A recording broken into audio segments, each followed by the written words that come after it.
తెచ్చుకున్నాను. ఈ గృహ ప్రతిష్ట అంతట్లో కూడా ప్రభావ నీ కాపుదల మాకు యేసుక్రీస్తు నామం పేరిట అడిగి పెట్టుకుంటున్నాను. ఆమేన్. కీర్తన 19:20 చదువుతానండి. నేను వచ్చినట్లు నీతి గుమ్మములు తీయుడి, నేను వాటిలో ప్రవేశించి యెహోవా కృతజ్ఞతాస్తుతులు చెల్లించును. ఇది యెహోవా గుమ్మము, నీతిమంతులు దీనిలో ప్రవేశించుటరు. ఆమేన్. దేవుడు చిన్న మాట దీవించుగాక. ప్రార్థన.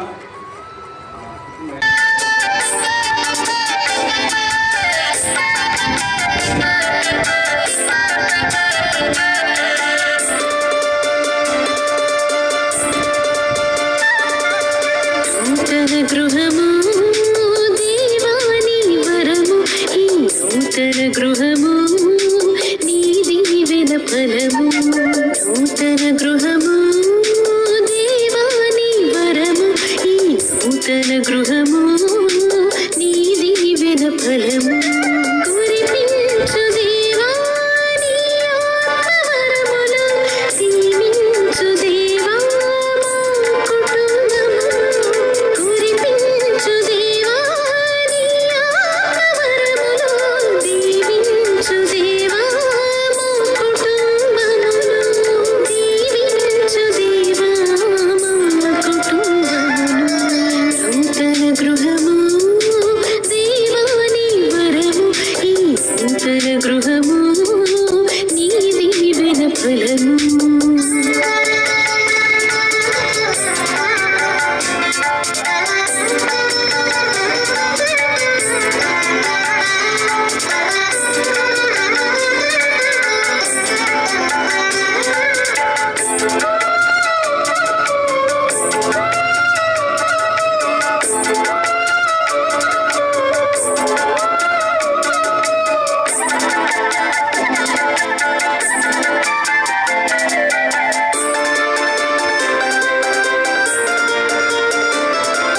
జక్కయ్య గృహమును దర్శించినావు, రక్షణ శుభ సందేశము వినిపించినావు.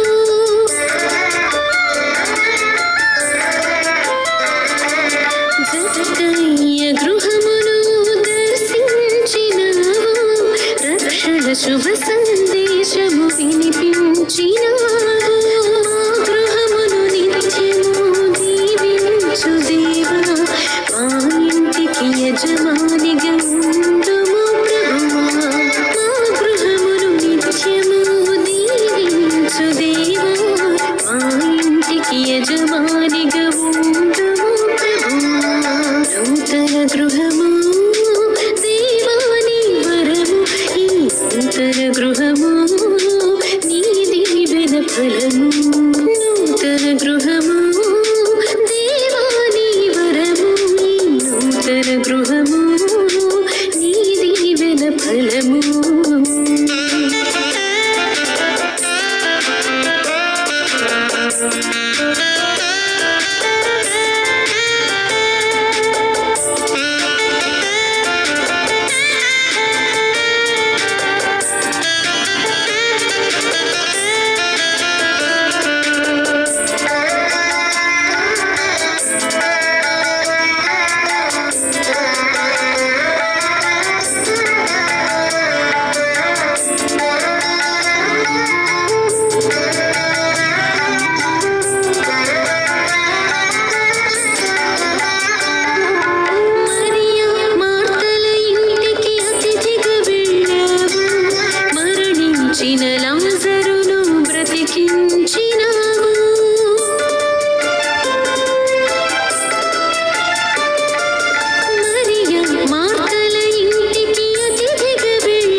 నూతన గృహము నీ దీవెన ఫలము నూతన గృహము దేవా నీ వరము నూతన గృహము నీ దీవెన ఫలము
ఒక సొంత ఇల్లు ఉండాలని ప్రతి మనిషి కూడా అనుకుంటారు. గృహాలు లేని వారు బోలెడంత మంది ఉన్నారు.